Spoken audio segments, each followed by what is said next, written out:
नमस्कार, माझ्या यूट्यूब चॅनलमध्ये तुमचं स्वागत आहे।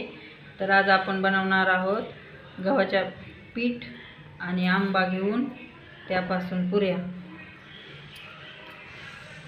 तर आंब्याचा गर काढून घेतलेला आहे, चवीपुरतं मीठ टाकलेलं आहे।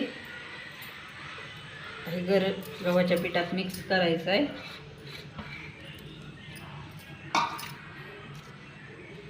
गोड लागण्यासाठी थोडी पिठी साखर टाकायची आपल्याला। हा पीठ मळून घ्यायचं आहे आपल्याला आंब्याच्या गरासोबतच, दुसरं पाणी नाही वापरायचं।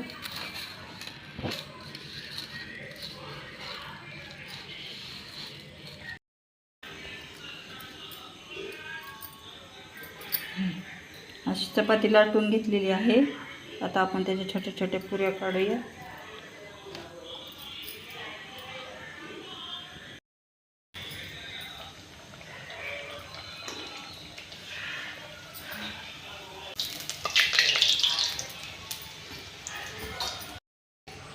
खूप छान होईल्यात आपल्या पुऱ्या।